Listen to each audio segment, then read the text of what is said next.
Hi, I'm Shelley Johnson. I have my tea, and I'm inviting you to join me as we hear some words and give them a space to do a work in us. Welcome to Lent. These are the 40 days leading up to Easter that we do intentional work of remembering all that Jesus was as a man who walked on the earth, all that he did in his death, and then the miracle and the significance of his resurrection at Easter. We're going to meet here every Wednesday throughout Lent to look at the mystery that Paul talks about in his letter to the Colossians. You see, the Colossians lived in a culture not too unlike ours, where knowledge was king. They valued education. They felt like knowledge was definitely the way toward wisdom. And aren't we the same? We tend to elevate those with multiple degrees and think that education is the way to succeed in life. And so we'll find as we move through the book of Colossians, which was a letter originally, that things aren't as different today as we might think compared to first century.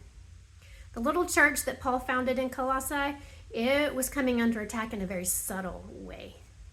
There were people inside and outside the church who really grappled with some things they just found hard to understand. Here's a for instance. Isaiah, 700 years before Jesus was on the scene, he had much insight from God, describing who Messiah would be. And he used language of him being a savior, but he tended to lean into more language of the suffering servant. So which is it? Is he going to be the victorious savior who comes in and saves us from oppression? Or is he going to be the one who will suffer and die? And the answer is yes. Jesus, we know this side of the cross, embodies both. But can you really put yourself in the shoes of the people of the first century who hadn't gotten far enough from the cross and the resurrection to really put it all together yet? They were really struggling. It felt very mysterious, cryptic, and they wanted to get to the heart of it. So they started putting their heads together and coming up with different, what Paul calls philosophies. And these philosophies today might seem a little far-fetched. One of them was the idea that Jesus was a good starting place, but he wasn't enough to get us to the place of higher spiritual status. There were other things we had to do and achieve from within in order to be all that God wanted us to be the better spiritual person. And Paul's like, whoa. He writes this letter to say, church, let's remember. There was a mystery, and yes, it was hidden for generations. This is in Colossians, specifically verse 26. He says, but that mystery's been revealed. That mystery is Jesus. He is the Christ, which in Greek means anointed one. In Hebrew, it means Messiah. He minces no words. He was like, that is the truth. That is the mystery, and it's been made known. We don't have to keep digging more. So let's think about our culture today.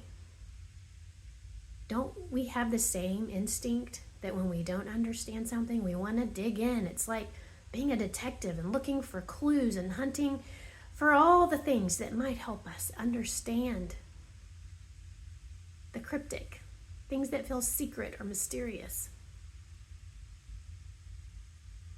It's why the world and the internet is full of theories and philosophies to help explain what feels unexplainable. Things like multiverse or alien life or conspiracy theories. Not listing these off in judgment. I'm using them as examples of things that mystify us. And so we dig deep into them, coming up with theories to explain them. The first century world really was no different. And Christians mystified them. And Paul is saying, don't be swayed by those coming up with their own philosophies. Stay on Christ. He's all you need. He's enough. So that's what we can take with us throughout this Lenten journey, is remembering Jesus is enough. We don't have to do more or be more or come up with really brilliant ideas about him. He is enough. Let me know how I can be praying for you. And I'll see you here next week.